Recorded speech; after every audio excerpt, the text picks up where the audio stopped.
Hello guys, welcome to homework coaching. तो thermodynamics की series में आज हमारा जो अगला टॉपिक है वो है Clausius inequality and this particular topic is very very important. You believe it or not, but this particular topic is going to be a critical point for you. This is very important topic. Every year in SSC JEE or your state JEE or your AE exam, there will be a question from what? Clausius inequality. Every year there will be, I am telling about future, there will be a question about, there will be question from Clausius inequality. Every year you face any exam. ठीक है, तो आप हर साल चाहे कोई भी exam दो, हर साल इस क्लॉसियस इनइक्वालिटी से कोई ना कोई क्वेश्चन जरूर लगा रहेगा। तो बहुत ही इंपॉर्टेंट टॉपिक है और ध्यान से करिए, बहुत छोटा सा टॉपिक है और आज थर्मोडायनेमिक्स के सेकंड लॉ का अंतिम टॉपिक है, लास्ट टॉपिक है आज का टॉपिक। तो आज आप ध्यान से करिएगा क्लॉसियस इनइक्वालिटी। ठीक है, 2 मिनट का टॉपिक है, बहुत छोटा सा टॉपिक है। अच्छा, उससे पहले मैं आपको एक चीज बता दूं, कई बच्चे मुझसे क्वेश्चन पूछते हैं कि सर एक क्वेश्चन हमने बचपन में पढ़ा था, मैंने बोला बेटा कौन सा क्वेश्चन? बोले सर लोग कहते हैं कि अगर रूम बंद है, कमरा बंद है और उसके अंदर अगर आपने फ्रिज का दरवाजा खोल दिया, दरवाजा खोल के फ्रिज अपने रूम के अंदर रख दिया तो रूम ठंडा होगा या गर्म होगा? अगर रूम एक है, रूम का दरवाजा बंद है और उसके अंदर फ्रिज चल रही है और फ्रिज का डोर ओपन है तो रूम गर्म होगा या ठंडा होगा? ठीक है, आप में से बहुत सारे लोग आंसर जानते हैं, कमेंट करिए, मैं आपको एक्सप्लेन करता हूं, तब तक आप सोचिए और कमेंट करिए। ध्यान से सुनिए, ये क्वेश्चन बचपन से आज तक बहुत परेशान कर रहा है लोगों को। सुनिए, आप में से कई लोग जानते भी होंगे, भैया फ्रिज हो चाहे हीट पंप हो, ये मान लीजिए रेफ्रिजरेटर है। क्या बेटा? रेफ्रिजरेटर। रेफ्रिजरेटर आपको पता होगा हीट निकालेगा लोअर टेम्परेचर से और हीट देगा हायर टेम्परेचर को। इसके लिए अपने आप नहीं कर पाएगा, इसको वर्क देना पड़ेगा। क्लियर? ये क्या है? लोअर टेम्परेचर और ये क्या है? Higher temperature. हायर का मतलब ये क्या है? सराउंडिंग, और ये क्या है? स्टोरेज। तो फ्रिज स्टोरेज से हीट लेगा और सराउंडिंग में जाके रिजेक्ट करेगा। बार बार मैं आपको एक चीज नहीं बताऊंगा, मैं आपको बहुत डिटेल में पढ़ा चुका हूं। ठीक है, चलिए अब मुझे एक बात बताइए, ये स्टोरेज स्पेस है, ध्यान से समझिए, ये वो स्टोरेज स्पेस है जहां पे आपने अपने सामान को रखा है। आपने फूड बेवरेजेस रखे हैं, यहाँ पे खाने पीने का सामान आपने यहाँ पे रखा है, स्टोरेज स्पेस, और आपने फ्रिज का दरवाजा बंद कर दिया। अगर आपने सामान अंदर रख के फ्रिज का दरवाजा, ये मान लीजिए दरवाजा है, ये आपने दरवाजा फ्रिज का बंद कर दिया, तो फ्रिज की जो अंदर की स्पेस है वो एक स्पेसिफाइड स्पेस हो गई, एक फिक्स स्पेस हो गई कि बस इतने ही स्पेस को आपको कूलिंग करना है क्योंकि आपने दरवाजा बंद कर दिया। तो इतने स्पेस को कूल करने के लिए कंप्रेसर क्या करेगा? यहां से वह कंप्रेसर वर्क देगा और रेफ्रिजरेंट यहां से हीट को खींचना शुरू करेगा। जो फिक्स जगह है, जो छोटी सी जगह आपने कंफाइंड कर दी, उसमें से ये रेगुलर हीट को खींचेगा और ले जाके एटमॉस्फेयर में क्या करेगा? रिजेक्ट करेगा और आपका सामान कूल हो जाएगा। क्लियर? अब ध्यान से सुनो, ये ब्लैक वाला डोर है, अब आपने फ्रिज का डोर ओपन कर दिया। जब आपने फ्रिज का डोर ओपन कर दिया तो पूरा का पूरा रूम बन गया आपका स्टोरेज स्पेस। क्या बन गया? Storage space. जो हीट फ्रिज पहले छोटे स्पेस से खींच रहा था, अब वही हीट फ्रिज पूरे रूम से खींचेगा क्योंकि आपने डोर फ्रिज का ओपन कर दिया। अब फ्रिज के लिए जो इवेपोरेटर है वो पूरा रूम बन गया, तो फ्रिज पूरे रूम से हीट खींचेगा।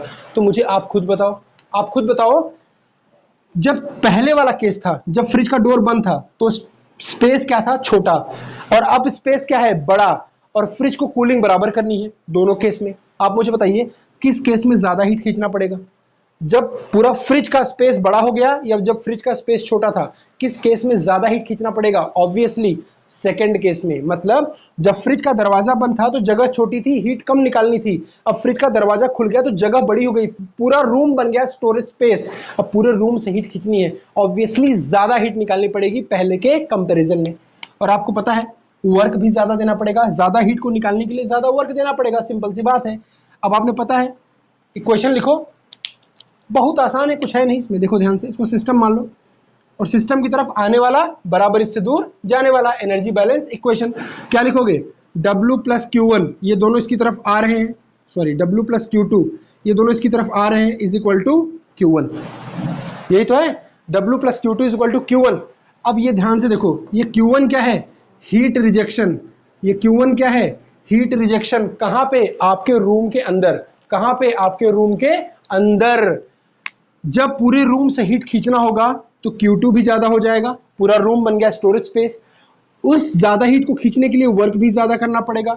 जब ये दोनों ज्यादा हो जाएंगे तो ये Q1 भी बहुत ज्यादा हो जाएगा, मतलब हीट का रिजेक्शन बहुत ज्यादा हो जाएगा।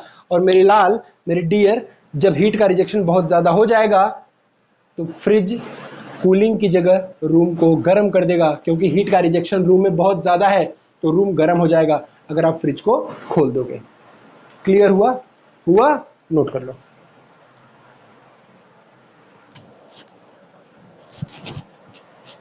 ठीक है, बात करते हैं क्लॉसियस के इनइक्वालिटी की। लास्ट टॉपिक है थर्मोडायनामिक्स के सेकंड लॉ का, और इस टॉपिक के बाद मैं आपको कराऊंगा एसएससी जेईई की क्वेश्चन की सीरीज। और आपको अगर जो भी टॉपिक इंपॉर्टेंट लगेगा कि सर थर्मोडायनामिक्स में ये टॉपिक मुझे पढ़ाना, तो मैं वो आपको पढ़ा दूंगा। लेकिन इस आज के लेक्चर के बाद मैं आपको कल से सॉल्व कराऊंगा क्वेश्चन की सीरीज एसएससी जेईई के मद्देनजर। जब क्वेश्चन की सीरीज हमारी खत्म हो जाएगी तब मैं आपको एंट्रोपी वाला पॉइंट, एंट्रोपी वाला टॉपिक एक कंसाइज वे में करा दूंगा जितना आपको काम है। क्लियर? चलिए, और जो भी आपके डाउट्स हैं, अगर आपको किसी भी चीज पे वीडियो चाहिए, आपको किसी भी चीज पे वीडियो चाहिए, थर्मोडायनामिक्स में, आईसी इंजन में, एचएमटी में, किसी भी आरएसी में, पावर प्लांट में, किसी भी चीज में वीडियो चाहिए किसी पर्टिकुलर टॉपिक पे, आप मुझे बता दीजिएगा, मैं आपको वीडियो बना के दे दूंगा। मतलब हमारा वीडियो यूट्यूब पे आ जाएगा उस पर्टिकुलर टॉपिक पे। ठीक है, चलिए, तो क्लॉसियस की इनइक्वालिटी, क्लॉसियस इनइक्वालिटी, ध्यान रहे ये जो टॉपिक है ये बहुत ज्यादा इंपॉर्टेंट है। Clausius inequality, this is very very important topic.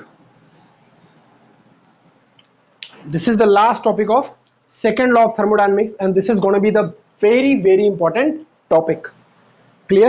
So try to concentrate your mind on the board only, because you are going to study one of the most important topic of the second law of the thermodynamics.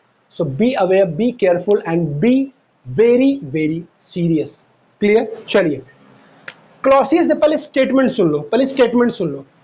Clausius ने कहा, वही Clausius जिन्होंने fridge बनाया था, fridge का मतलब जिन्होंने Clausius का जो स्टेटमेंट था ना कि लो लेवल से हाई लेवल तक हीट बिना किसी हेल्प के ट्रांसफर नहीं हो सकती, उसी क्लॉसियस की इनइक्वालिटी है। क्लॉसियस ने कहा कि cyclic integral of dq by t, cyclic integral of dq by t will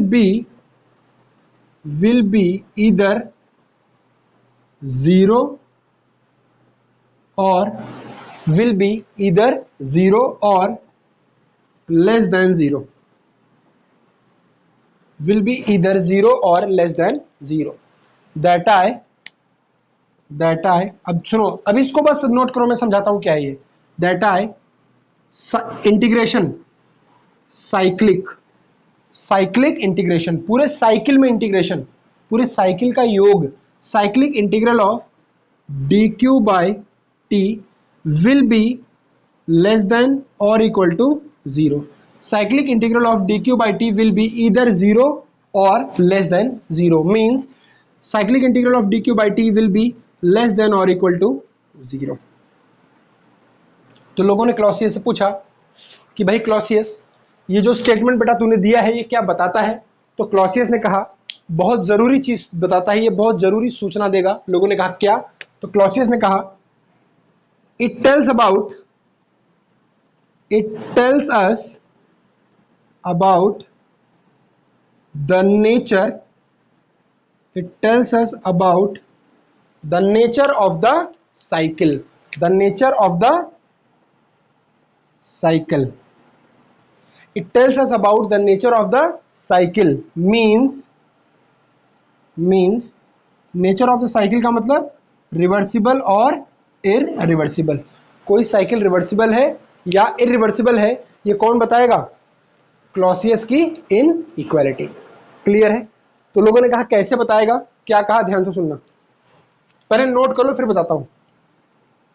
उन्होंने कहा it tells us about the nature of the cycle means reversible और इरिवर्सिबल। मतलब ये साइकिल रिवर्सिबल है या इरिवर्सिबल है, कौन बताएगा? क्लॉसियस की इनइक्वालिटी। इसमें साइक्लिक इंटीग्रल, इस वाले वर्ड को ध्यान रखना, ये बहुत इंपॉर्टेंट चीज है। साइक्लिक इंटीग्रल की बात हो रही है पूरे साइकिल में। मतलब इन्होंने ये कहा कि यदि ये डी क्यू बाई टी का साइक्लिक इंटीग्रल 0 है तो साइकिल है रिवर्सिबल साइकिल। कैसी साइकिल है? Reversible cycle. और यदि cyclic integral D Q by T का लेस देन 0 है तो साइकिल कैसी है? Irreversible cycle. कैसी साइकिल है? Irreversible cycle. लोगों ने क्लॉसियस का कॉलर पकड़ लिया, क्लॉसियस से पूछा कॉलर पकड़ के, अब एक बात बता, तूने सिर्फ ये बताया इक्वल और लेस देन, अब मैं ये पूछ रहा हूं कि यदि थर्ड केस आप नीचे नोट करना, मेरे पास जगह नहीं है तो मैं यहां लिख दे रहा हूं। लोगों ने कहा यदि Clausius D Q by T cyclic integral greater than 0 हो जाए तो क्या होगा? ग्रेटर देन 0 हो जाए तो क्या होगा? क्लॉसियस ने कहा ये साइकिल दुनिया में पॉसिबल नहीं है, दिस इज इम्पॉसिबल साइकिल। क्या बोला? दिस इज इम्पॉसिबल, ऐसा कभी हो ही नहीं सकता।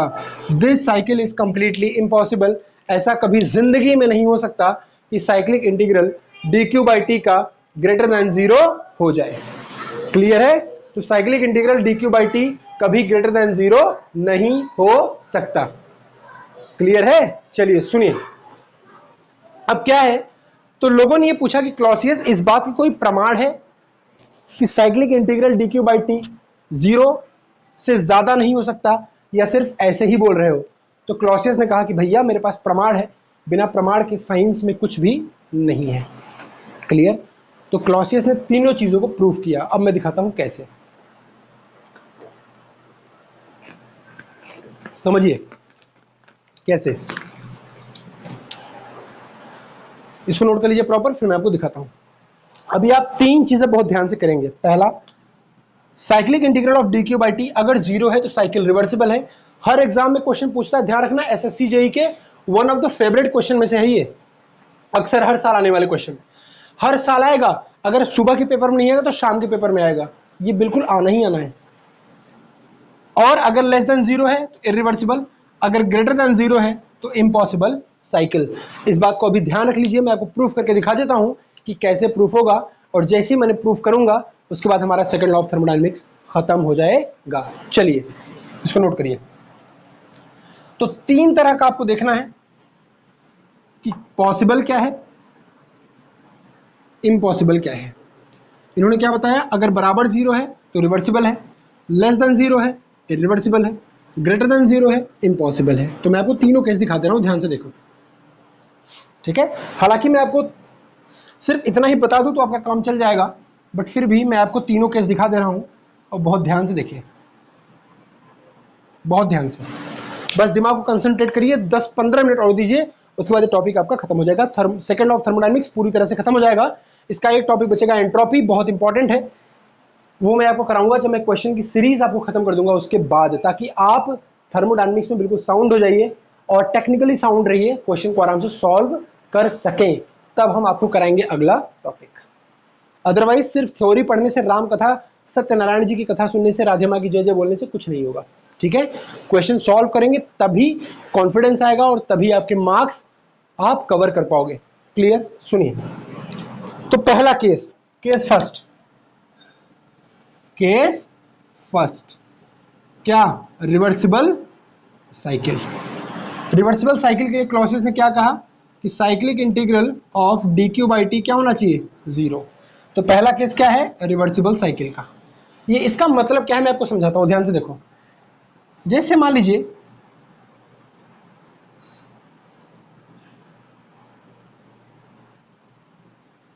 ये कोई इंजन है, ठीक है, कोई इंजन है, लोअर टेम्परेचर है, हायर टेम्परेचर है, मान लीजिए वर्क दे रहा है, कोई इंजन है। अब बोलोगे सर इंजन ही क्यों, फ्रिज नहीं? बिल्कुल, फ्रिज भी ले सकते हो, हीट पंप भी ले सकते हो, कोई भी डिवाइस ले लो, कोई भी डिवाइस। क्लियर? अब देखो इसका मतलब क्या है, cyclic integral of D Q by T, मतलब इस पूरे साइकिल में आपको क्यू बाई टी का रेशियो लिखना है, पूरे साइकिल के लिए आपको क्यू बाई टी लिखना है, ठीक है। तो इसमें साइकिल किसकी है, इंजन की, तो इंजन को मान लो सिस्टम। ध्यान से सुनो, अब पूरे साइकिल के लिए डी क्यू बाई टी का मतलब क्या है, यहां पे ये जो हीट Q1 है, ये सिस्टम के, ये बाउंड्री है सिस्टम की, सिस्टम के अंदर हीट आ रही है तो पॉजिटिव, सिस्टम से बाहर Q2 हीट जा रही है तो नेगेटिव। आपने साइन कन्वेंशन पढ़ा है, heat given to the system positive, heat taken out of the system negative. तो पूरे साइकिल के लिए Q बाई टी कैसे लिखेंगे, ध्यान से सुनो, इसके अंदर क्या आ रहा है, हीट आ रही है ना, तो पॉजिटिव, तो cyclic integral of D Q by T, ध्यान से देखो इसका मतलब क्या है, इसका मतलब है कि क्यू बाई टी पूरे साइकिल के लिए साइन के साथ, अगर जा रही है सिस्टम के अंदर जा रही है हीट तो पॉजिटिव, सिस्टम से बाहर जा रही है तो नेगेटिव। तो यहाँ पे हीट सिस्टम के अंदर जा रही है तो आपको लिखना है Q1 by T1, Q1 by T1, यहाँ पे Q2 बाई T2, पूरे सिस्टम के लिए D Q by T, Q by T यहाँ और क्यू बाई टी यहाँ, Q1 upon T1, Q2 by T2 sign के साथ। तो यहाँ पे हीट अंदर आ रही है तो पॉजिटिव, माइनस हीट सिस्टम से बाहर जा रही है Q2 by T2, Q2 by T2, समझ आ रहा है। dq बाई टी पूरे साइकिल का मतलब Q1 by T1 positive sign क्योंकि आ रहा है, Q2 by T2 negative sign क्योंकि जा रहा है। अब एक बात ध्यान से समझिए, किसके लिए पढ़ रहे हो, रिवर्सिबल साइकिल के लिए। किसके लिए पढ़ रहे हो, रिवर्सिबल साइकिल के लिए। फॉर रिवर्सिबल साइकिल आपने पिछले लेक्चर में देखा था कार्नोट की एनोलॉजी, कार्नोट ने क्या बोला था, Q1 by T1 is equal to Q2 by T2, किसके लिए, सिर्फ और सिर्फ रिवर्सिबल के लिए, सिर्फ और सिर्फ रिवर्सिबल के लिए। तो आप खुश हो गए, आपने बोला कि सर Q1 अपॉन T1 यहाँ पे है, माइनस Q2 बाई T2 की जगह मैं लिख सकता हूँ Q1 बाई T1, क्यों, क्योंकि साइकिल क्या है, रिवर्सिबल। तो यहाँ पे जो Q2 बाई T2 है इसकी जगह मैं क्या लिख सकता हूँ, Q1 बाई T1, यहाँ से कार्नोट एनोलॉजी से। और जैसे मैंने ये लिखा ये दोनों कट के क्या हो गए, जीरो। तो cyclic integral of D Q by T मैंने कुछ नहीं किया, अपने आप कितना आ गया, जीरो। किसके लिए आया है, फॉर रिवर्सिबल साइकिल। क्लियर है, नोट कर लो, क्लियर है, नोट कर लो, समझ आया। चलिए दूसरा, irreversible case 2, irreversible cycle. Irreversible cycle के लिए क्या होगा, D Q by T less than zero. किसने कहा ये, क्लॉसियस ने। कैसे प्रूफ करोगे, ध्यान से सुनो, कैसे प्रूफ करोगे, ध्यान से सुनो। सोर्स ले लो, सिंक ले लो, बिल्कुल ध्यान से समझते जाओ, सोर्स ले लो और सिंक ले लो, ठीक है। इसके बीच मैंने दो इंजन लगा दिए, इसके बीच मैंने दो इंजन लगा दिया, ये इंजन E1 है, ये इंजन क्या है E2, ये T1 है, ये क्या है T2। दोनों को मैंने क्या दिया, इनपुट सेम दिया। आपको याद है ना, क्यों, जब भी दो चीज़ का कंपेयर करना हो जिंदगी में इनपुट हमेशा सेम रखना, इनपुट सेम रहेगा तभी कंपेयर होगा, इनपुट डिफरेंट होगा तो कंपेयर नहीं हो सकता। वो बच्चा जो प्राइमरी से पढ़ा है और वो बच्चा जो ऑक्सफोर्ड से पढ़ा है, दोनों का कभी भी कंपेरिजन नहीं हो सकता। क्लियर, चलिए तो इनपुट सेम दे दिया Q1 दोनों को। अच्छा, ये जो इंजन E1 है ये है रिवर्सिबल और ये E2 इंजन क्या है, इररिवर्सिबल। क्लियर, समझते जाओ, सिंपल सी चीजें समझते जाओ। अब इसका एग्जॉस्ट मान लो क्या है, Q2, इसका एग्जॉस्ट क्या होगा, इसका दोनों का इनपुट सेम है, इसका एग्जॉस्ट है Q2, क्या इसका एग्जॉस्ट भी Q2 हो सकता है, नहीं। रिवर्सिबल और इररिवर्सिबल दोनों इंजन का एग्जॉस्ट अलग अलग होगा। रिवर्सिबल इंजन का वर्क ज्यादा होगा, एफिशिएंसी ज्यादा होगी तो एग्जॉस्ट कम होगा। इररिवर्सिबल में वर्क कम मिलेगा इसके कंपैरिजन में, तो इसके कंपैरिजन में इसका एग्जॉस्ट ज्यादा होगा, इसका एग्जॉस्ट सेम नहीं हो सकता। एक बच्चा बहुत एफिशिएंट है, मतलब अपने घर का ज्यादा से ज्यादा पैसा काम में लगाएगा, कम से कम पैसा वेस्ट करेगा। एक बच्चा नकारा है, बिल्कुल नकारा है, क्या करेगा, अपने घर का ज्यादा से ज्यादा पैसा वेस्ट करेगा वेस्ट करेगा, रिजेक्ट करेगा और कम से कम काम करेगा। क्लियर, सिंपल सी बात है। तो यहाँ पे मान लो इसका एग्जॉस्ट क्या हो गया, Q2 डैश। Q2 डैश, इसने वर्क दिया कितना, W2, इसने वर्क दिया कितना, W1। सिंपल सी चीज है, क्लॉसियस की इनइक्वालिटी लगानी है इसमें। इसके लिए तो हम देख ही चुके हैं रिवर्सिबल के लिए, मैं लगाना चाहता हूं किसके लिए, इरिवर्सिबल साइकिल के लिए। तो फॉर इरिवर्सिबल साइकिल लिख लो यहाँ पे, for irreversible cycle Clausius inequality क्या कहती है कि dq/t क्या होगा, लेस देन 0। अब यहाँ पे देखो मैं dq/t लिख रहा हूँ, dq/t, cyclic integral of dq/t कैसे लिखेंगे ध्यान से समझो, कैसे लिखेंगे ध्यान से समझिए। क्लियर, dq/t हो जाएगा यहाँ पे, रिवर्सिबल के लिए नहीं लिखना है, किसके लिए लिखना है, इरिवर्सिबल के लिए, Q1/T1, Q1/T1। क्यों, सिस्टम क्या है, इंजन, इंजन की तरफ जो हीट आ रही है वो पॉजिटिव, इससे जो दूर जा रही है वो नेगेटिव। तो Q1 अंदर आ रहा है पॉजिटिव, Q1/T1। फिर Q1/T1 पूरे साइकिल के लिए लिखना है Q/T, फिर Q2-T2, Q2-T2। अब Q2 क्या, माइनस साइन के साथ, क्यों, क्योंकि बाहर जा रहा है। ठीक है, क्लियर है। अब देखिए इस Q1/T1 को मैं क्या लिख सकता हूं, इस Q1/T1 को मैं क्या लिख सकता हूं, Q1/T1 को क्या लिख सकता हूं, Q2/T2 के बराबर। Q1/T1 क्या लिख सकता हूं, Q2/T2 के बराबर, Q2/T2। यहां क्या लिख सकता हूं, Q2-T2। क्लियर, इस Q1/T1 को मैं क्या लिख सकता हूं, Q2/T2, अभी मैंने देखा था। और Q2-T2 एज इट इज क्या आ जाएगा, ध्यान से देखो क्या आ जाएगा, यहां से Q2 minus Q2-T2, Q2 minus Q2-T2, ये किसके बराबर आ गया, dq/t के बराबर आ गया, Q2 माइनस Q2-T2। अब ध्यान से देखो ये Q2 क्या है, रिवर्सिबल इंजन का एग्जॉस्ट, रिवर्सिबल इंजन का एग्जॉस्ट। ये Q2 क्या है, इरिवर्सिबल इंजन का एग्जॉस्ट, इरिवर्सिबल इंजन का एग्जॉस्ट। अब आप मुझे बताइए, आप मुझे बताइए किसका एग्जॉस्ट ज्यादा होता है, ध्यान से सोच के बताइए किसका एग्जॉस्ट ज्यादा होता है, रिवर्सिबल का या इरिवर्सिबल का। तो माय डियर बच्चे, हमेशा इरिवर्सिबल का एग्जॉस्ट ज्यादा होता है, इरिवर्सिबल में धुआं ज्यादा आएगा, एग्जॉस्ट ज्यादा आएगा। क्यों, क्योंकि वर्क कम मिल रहा है। जितनी हीट आई, अगर ये रिवर्सिबल है तो ज्यादा से ज्यादा इसने वर्क में कन्वर्ट कर दिया और कम से कम एग्जॉस्ट हुआ रिवर्सिबल में। और अगर ये इरिवर्सिबल है तो जितनी हीट आई उसमें कम वर्क मिला और एग्जॉस्ट ज्यादा हुआ। ध्यान रखना, हमेशा हमेशा हमेशा इरिवर्सिबल का एग्जॉस्ट ज्यादा होगा किससे, रिवर्सिबल से। हमेशा हमेशा ध्यान रखना, ऑलवेज ऑलवेज क्या होगा, Q2 डैश ज्यादा होगा किससे, Q2 से।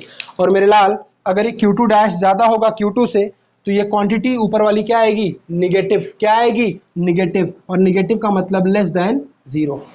Q2 डैश अगर ज्यादा है Q2 से तो न्यूमरेटर क्या आएगा, निगेटिव, निगेटिव का मतलब लेस देन 0, लेस देन 0 का मतलब dq/t, dq/t cyclic integral is less than 0। किसके लिए, इरिवर्सिबल साइकिल के लिए। क्लियर है, नोट कर लो। एक चीज और, जो मैंने थर्ड केस देखा था, third case dq/t is greater than 0, ये हमने क्या बोला था, इम्पॉसिबल। क्या बोला था बेटा, इम्पॉसिबल। ये थर्ड केस इम्पॉसिबल क्यों है, अच्छा बताइए, ये dq/t ग्रेटर देन 0 कब आएगा, dq/t की वैल्यू क्या है, Q2 माइनस Q2-T2, यही है। dq/t की वैल्यू क्या है, Q2 माइनस Q2-T2। अब ये ग्रेटर देन 0 कब आएगा, ग्रेटर देन 0 कब आएगा, जब ये ज्यादा हो ये कम हो, है ना। Q2 ज्यादा हो जाए Q2 डैश से तो ये वैल्यू क्या आ जाएगी, ग्रेटर देन 0। इसका मतलब क्या कहना चाह रहा है ये, कि रिवर्सिबल का एग्जॉस्ट ज्यादा हो जाए इरिवर्सिबल से। अगर Q2 ज्यादा हो जाए Q2 डैश से, मतलब रिवर्सिबल का एग्जॉस्ट ज्यादा हो जाए इरिवर्सिबल से, तब ये कंडीशन पॉसिबल है। अब बताओ ऐसा हो सकता है क्या, रिवर्सिबल इंजन का एग्जॉस्ट ज्यादा हो जाए इरिवर्सिबल से, इनडायरेक्टली इसका मतलब क्या है कि रिवर्सिबल इंजन की एफिशिएंसी कम हो जाए इरिवर्सिबल से। रिवर्सिबल का एग्जॉस्ट ज्यादा हो जाए इरिवर्सिबल से, इसका मतलब यह है कि रिवर्सिबल की एफिशिएंसी कम हो जाए इरिवर्सिबल से। ऐसा कभी हो सकता है क्या, कभी जिंदगी में नहीं हो सकता। पिछली क्लास देखना, आपने यही अजम्पशन मान लिया था और तबाही मच गई थी। ऐसा केल्विन प्लांक वायलेट हो गया था, ऐसा कभी हो ही नहीं सकता, इसलिए ये केस पॉसिबल नहीं है। क्लियर? तो हमने तीनों केस देख लिया क्लॉसियस इनइक्वालिटी का, इसको प्रॉपर नोट करिए। चलिए प्रॉपर इसको नोट कर लीजिए। कोई डाउट हो तो कमेंट में डालिए और क्वेश्चन पूछिए। यार ज़्यादा से ज़्यादा मात्रा में ऑनलाइन आइए, लाइव आइए, क्लास को देखिए। आप लाइव अगर नहीं रहेंगे तो पढ़ने और पढ़ाने में दोनों में मज़ा नहीं आएगा। ज़्यादा से ज़्यादा लाइव रहिए, अपने दोस्तों को लेके आइए, होमवर्क कोचिंग के चैनल को विजिट करिए, लाइक करिए, सब्सक्राइब करिए, शेयर करिए और ज़्यादा से ज़्यादा लाइव आने की कोशिश करिए विद ऑल योर फ्रेंड्स। जितना ज़्यादा आप ऑनलाइन आएंगे, जितना ज़्यादा लाइव आएंगे, पढ़ाने में उतना ज़्यादा मज़ा आएगा। अदरवाइज़ फिर ऐसे ही सिलेबस ख़त्म हो जाएगा और मज़ा नहीं आएगा। तो अगर मज़ा आ रहा हो तो नीचे लिख देना यस सर कमेंट में, ठीक है? इसको नोट कर लो। चलो ये समझ आया? फिर से बता रहा हूँ, ये पॉसिबल क्यों नहीं है? dq/t ग्रेटर देन 0 ये कब होगा? जब ये चीज़ पॉजिटिव हो। ये चीज़ पॉजिटिव का मतलब ये ज़्यादा हो ये कम हो, ये ज़्यादा हो ये कम हो। रिवर्सिबल का एग्जॉस्ट ज़्यादा है, इरिवर्सिबल का एग्जॉस्ट कम है। मुस्कुराओ, ऐसा पॉसिबल ही नहीं है। रिवर्सिबल का एग्जॉस्ट कभी इरिवर्सिबल से ज़्यादा हो ही नहीं सकता, क्योंकि अगर ऐसा हो गया तो कारनॉट की रिवर्सिबल इंजन की एफिशिएंसी इरिवर्सिबल इंजन से कम हो जाएगी। ऐसा नहीं हो सकता। क्लियर? चलो नोट कर लो। कर लिया? तो ये है हमारा क्लॉसियस की इनइक्वालिटी। और क्लॉसियस की इनइक्वालिटी एग्जाम में बहुत पूछते हैं, तो ये सब चीज़ों को प्रॉपर पढ़ते रहिए। जो टॉपिक हमने अभी तक कवर किए हैं, इंट्रोडक्शन ऑफ थर्मोडायनामिक्स, फिर एनर्जी इंटरैक्शन जिसमें हमने डिटेल में देखा हीट और वर्क, फिर हमने देखा ज़ीरोथ लॉ, फिर देखा thermometry, temperature scale, first law देखा, और अब सेकेंड लॉ भी ख़त्म हो गया है। आज सेकेंड लॉ ख़त्म हो गया है। अब मैं आपको कराऊंगा क्वेश्चन की सीरीज़, ताकि आपके SSC JEE के एग्ज़ाम में आपको कोई दिक्कत ना हो, अगर एग्ज़ाम तय समय पे हुआ तो। और अगर नहीं हुआ फिर तो कोई दिक्कत नहीं है, आपके सब्जेक्ट में आराम से कराते रहूँगा। देखिए प्रॉबेबली जो मैं आपके सब्जेक्ट लूँगा वो पूरा थर्मल का सेक्शन होगा, IC इंजन होगा, थर्मोडायनामिक्स तो हो ही रहा है, HMT भी होगा, RAC भी होगा, पावर प्लांट भी होगा, ठीक है? जहाँ तक मैं कोशिश करूँगा अगर पॉसिबल हुआ तो। और प्रोडक्शन के सेक्शन में मैं आपको प्रोडक्शन कराऊँगा, पूरी प्रोडक्शन बहुत मज़ेदार मैनर में सब कुछ। उसके बाद टोम कराऊँगा मैं आपको थ्योरी ऑफ मशीन। उसके बाद इंजीनियरिंग मैकेनिक्स है, और जो भी सब्जेक्ट आप बोलोगे, फ्लूइड मैकेनिक्स बोलोगे वो भी करा दूंगा आपको। फ्लूइड मैकेनिक्स बहुत अच्छे तरीके से, आपको मज़ा आएगा पढ़ने में बहुत। तो जो भी सब्जेक्ट आप बोलोगे मैं आपको वो करा दूंगा, ठीक है? हमारे पास और भी सारी फैकल्टीज़ हैं, आपका ध्यान रखेंगी। बस आप ज़्यादा से ज़्यादा मात्रा में लाइव आइए और चैनल को देखते रहिए, सब्सक्राइब करते रहिए। एक क्वेश्चन सॉल्व करिए, उसके बाद मैं आपको छोड़ता हूँ, ठीक है?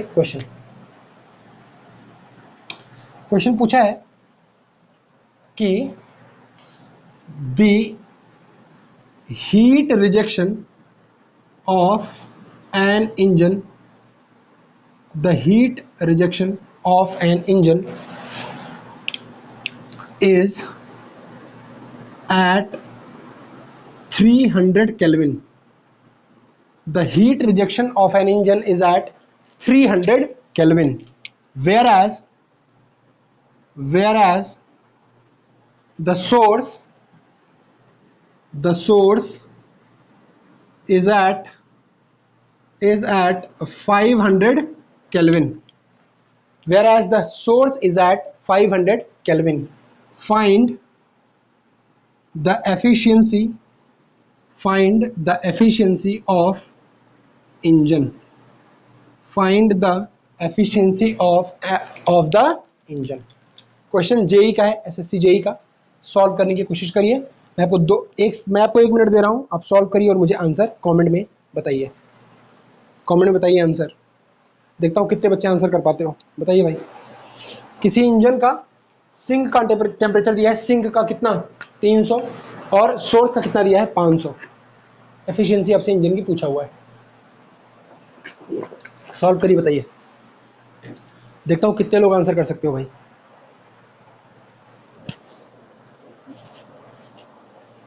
अब मेहनत सिर्फ एक तरफ से नहीं हो सकती ना, एक हाथ से ताली बजाना तो बेवकूफ़ी है। आप भी सॉल्व करिए क्वेश्चन को, देखिए क्या आंसर आता है, बनाइए। सोर्स है कितना दिया भाई, 500। क्या है, इंजन, तो इंजन क्या देगा, वर्क आउटपुट। कुछ रिजेक्ट भी करेगा, किस पे कर रहा है रिजेक्ट, 300 पे। आपसे पूछा है एफिशिएंसी। अब आपको पता है एफिशिएंसी दोनों होती है इंजन की, W/Q1 भी और 1 माइनस T2/T1 भी। क्लियर। अब आप कंफ्यूज हो गए सर कौन सा लगाऊं, तो आप दोनों में से कोई सा भी लगा सकते हो, दोनों में से कोई सा भी लगा सकते हो, क्योंकि उसने ये नहीं लिखा है कि रिवर्सिबल है या इरिवर्सिबल है। देखो क्वेश्चन ध्यान समझना, क्योंकि उसने ये नहीं लिखा है कि रिवर्सिबल है या इरिवर्सिबल है, तो अगर आपने ये मान लिया कि इरिवर्सिबल है, अगर आपने ये मान लिया कि इरिवर्सिबल है, तो इरिवर्सिबल के लिए ये फॉर्मूला है, ये किसके लिए है, रिवर्सिबल के लिए, ये किसके लिए है, इरिवर्सिबल के लिए भी है और रिवर्सिबल के लिए भी है, ये दोनों के लिए है, और ये सिर्फ और सिर्फ रिवर्सिबल के लिए है। लेकिन अगर आपने इस इंजन को इरिवर्सिबल मान लिया तो W और Q1 में से कोई भी डेटा आपको गिवन नहीं है, ठीक है। तो जब भी आपको सिर्फ टेम्परेचर लिमिट दिया हो और ये ना दिया हो इंजन रिवर्सिबल है या इरिवर्सिबल है, जब भी आपको सिर्फ टेम्परेचर लिमिट दिया हो तो हमेशा इंजन को रिवर्सिबल मान के सॉल्व करिए। क्लियर है, समझिए। 1 सेकंड का क्वेश्चन है यार, उड़ा दो, इतनी देर में तुम्हारा आंसर आ जाना चाहिए था। 1 माइनस T2 कितना है, 300 अपॉन क्या है, 500, तो 300 बटे 500 क्या जाएगा, 2/3, क्या जाएगा, 2/3। Efficiency of engine 5 minus 3, 2/3, sorry 2/5, 2/5 कितना आ जाएगा, आई थिंक 40%, यही तो आएगा 40%। अब अगर यही आपसे पूछ दिया होता एक क्वेश्चन और, इसमें हीट रिजेक्शन कितना होगा, तो हीट रिजेक्शन कितना हो जाएगा, 60%। 40% काम कर रहा है, 60% हीट रिजेक्शन कर रहा है। क्लियर है। अगर पूछ दे कि इसी इंजन को उल्टा कर दो और बताओ COP कितनी आएगी, तो इसको उल्टा करोगे इंजन को, क्या बनेगा, हीट पंप। COP कितनी आ जाएगी, 5/2, कितना हो जाएगा उल्टा, 5/2 कितना हो जाएगा, 2.5। क्लियर। अगर वहां से रेफ्रिजरेटर की निकालोगे तो 2.5 माइनस 1 कितना आ जाएगा, 1.5। सारे क्वेश्चन आप आराम से निकाल सकते हो। क्लियर है। तो इतनी जानकारी बहुत है आज के लिए। सेकंड लॉ ऑफ थर्मोडायनेमिक्स खत्म हुआ, ऊष्मागतिकी का द्वितीय नियम खत्म हुआ। कल से मैं आपको क्वेश्चन की सीरीज कराऊंगा, उसके बाद मैं आपको एंट्रोपी कराऊंगा, फिर आपका थर्मोडायनेमिक्स अभी फिलहाल के लिए बेसिक लेवल पे खत्म हो जाएगा। जो भी चीज़ें बचेंगी मैं आपको आपके एग्जाम के बाद कवर कराऊंगा, ठीक है। फिर हम और कोई सब्जेक्ट शुरू करेंगे, IC इंजन या RAC या HMT, जो भी शुरू करेंगे, जो भी शेड्यूल लग जाएगा। तो आज का सेशन यहीं पे खत्म होता है। होमवर्क चैनल को देखिए, लाइक करिए और सब्सक्राइब करिए। Thank you so much.